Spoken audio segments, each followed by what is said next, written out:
Hello, and welcome to Bottleship with our friends the Jifflings. If you enjoy the show, please leave a review and share the podcast with your friends. And you can email us at thejifflings@gmail.com. And stay tuned to the end of the show when the Jifflings will read out some of your reviews. And now it's time for today's episode, the Tortoise's Trampoline. In your world, things are important. But what about the things that aren't important anymore? Well, sometimes those things end up here, in the magical land of Dilstonia, where little creatures called the Jifflings live on their little Jiffling ship. They find these things that we throw away and fish them out of their sea, so they can recycle them and put them to good use once again. And here they are now, ready to work. Eccentric young pumpkin. Woo! I'm ever so excited. The hedge, who is a very lazy Jiffling. Like, hey man, is it time for bed yet? Miss Katie, who loves fixing things and dressing up. Sometimes I like both together. Albert, the ship's gardener. Hop-bay, who's been into me cabbage patch like? And Friedeline, a very sensible Jiffling who looks after everybody on the ship. Yeah, that is correct. Oh. Today on the ship, all the Jifflings are very excited. Hey. Because today is Easter Sunday, Oh. and Jifflings love Easter. Woo! I love Easter the most. Woo!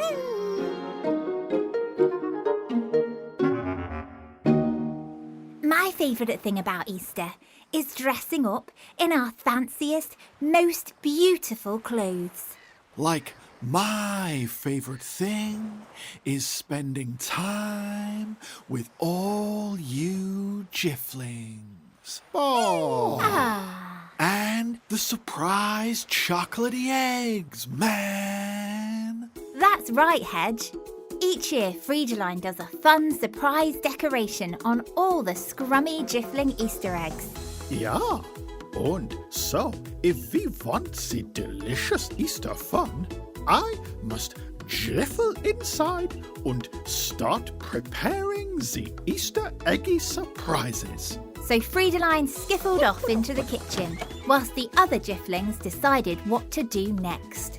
Why don't we play a fun little Easter game? Oh, like guess that vegetable. Or whose pudding is it anyway? Woo! I think we should play. Go and see what Friedeline is doing. Well, we can't play that, Pumpkin. Friedeline is doing our surprise egg decorations. And if you go nosing around, then our surprise won't be surprising at all.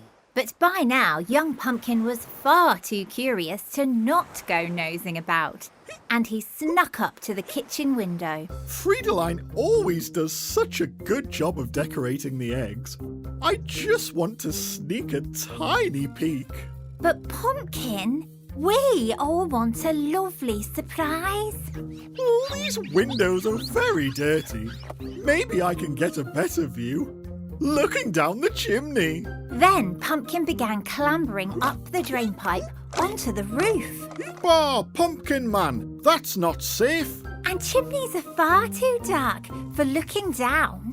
But Pumpkin leaned down into the chimney anyway, trying to spy on Friedeline. Ooh, it is very dark in here. Maybe if I lean just a bit further. And with that, Pumpkin tumbled down inside the chimney, landing in a silly, furry heap on the kitchen floor, covering everything in soot and dust. Oh, Pumpkin! Why have you bumbly tumbled down the chimney? You are not the father of Jiffmus? Oh, I'm sorry, Friedeline. I just really wanted to see what you were doing. Oh, you must not be so nosy, Pumpkin. Otherwise, you will spoil everybody's eggy surprises. Listen, Jiffs, that's the sound of an Easter object, one which was lost or thrown away on Earth and now is caught in your net. Time to heave it in, as Jifflings should.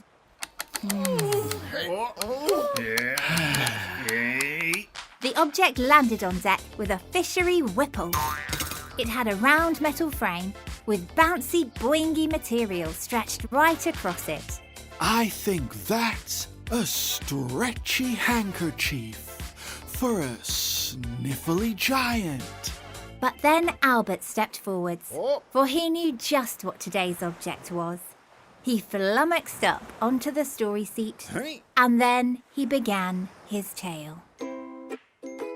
Well, this is the Tortoise's Trampoline, and my old chicken shepherd, Jennifer Cluckety Hen, told me all about it.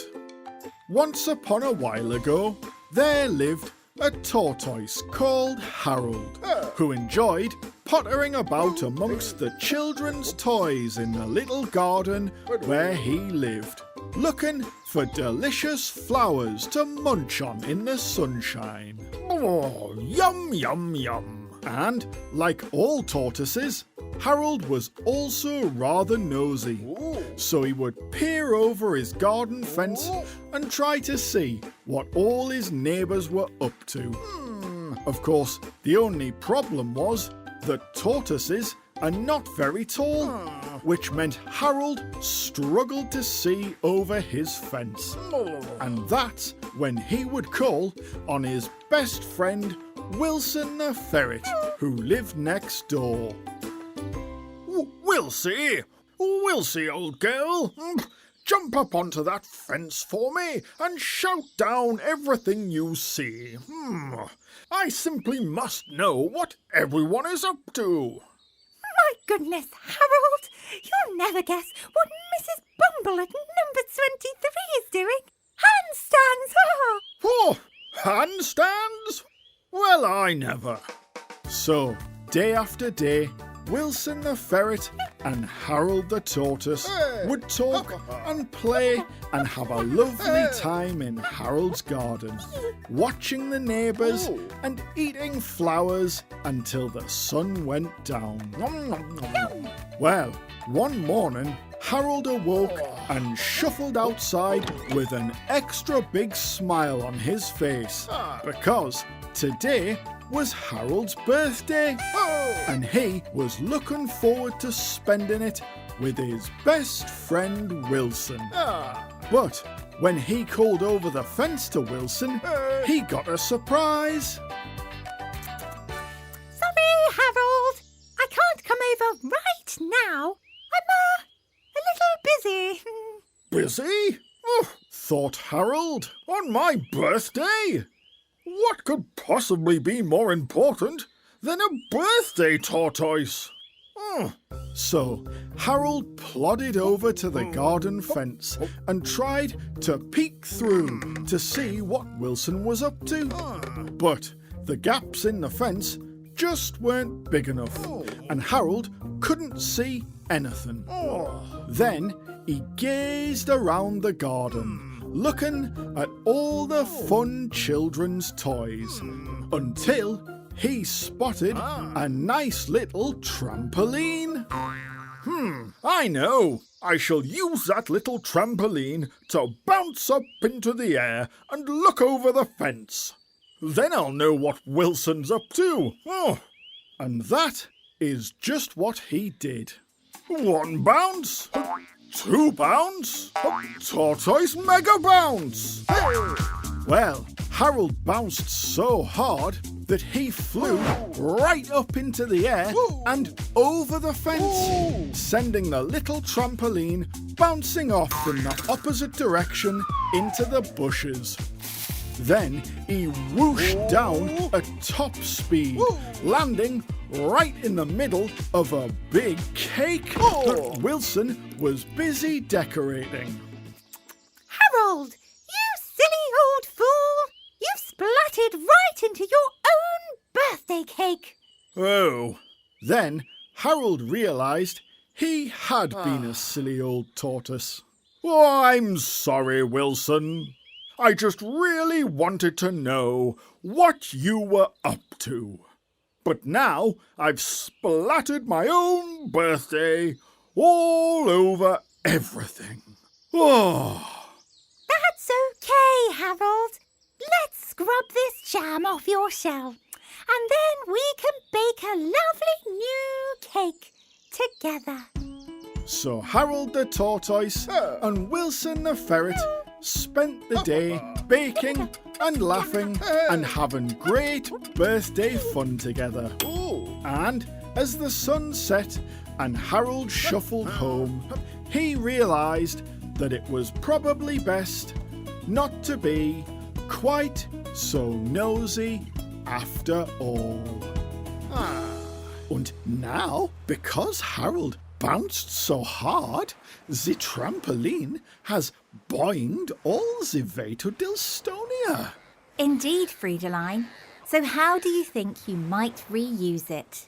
Could it be a special bouncy bed to make bedtime even more fun? Yeah, man. But then young Pumpkin stepped forwards, for he had a wonderful thought.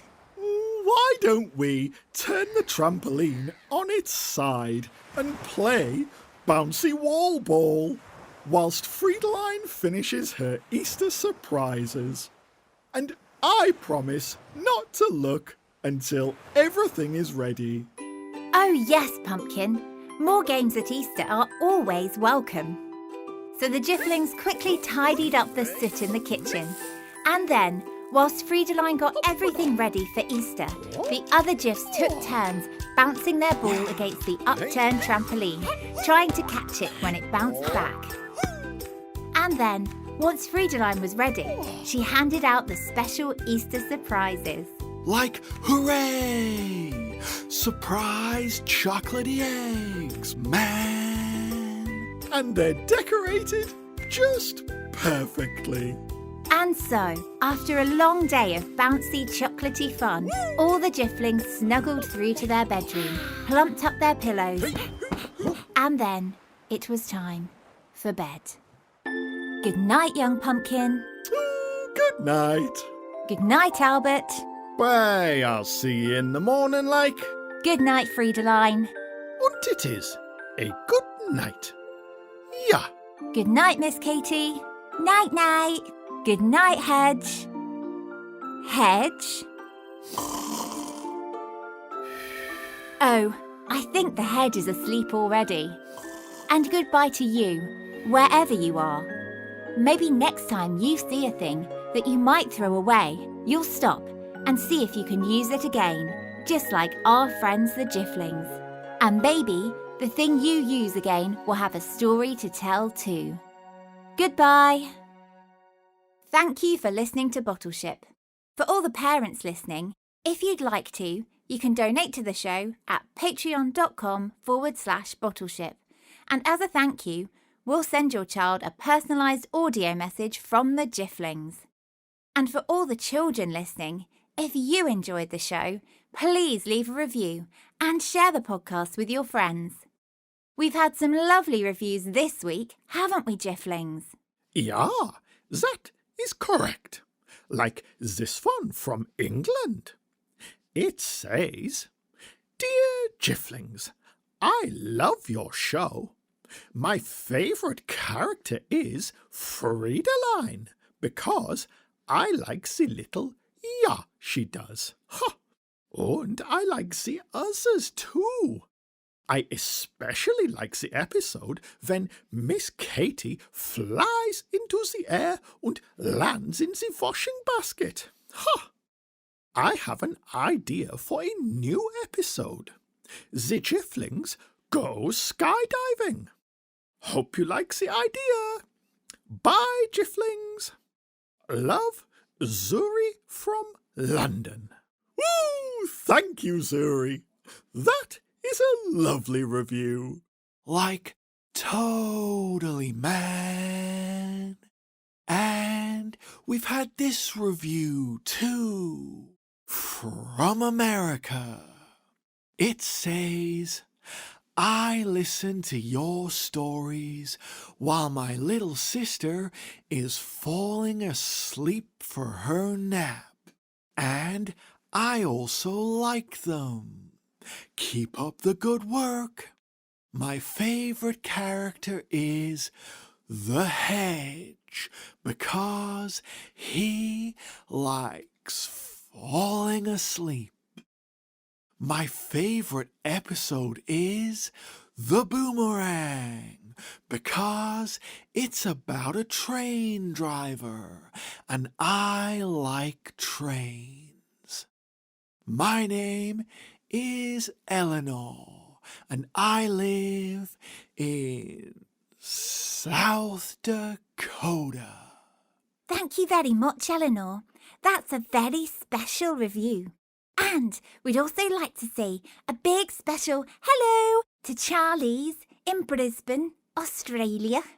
And to Fiona in the USA. And also Lillian in Hong Kong.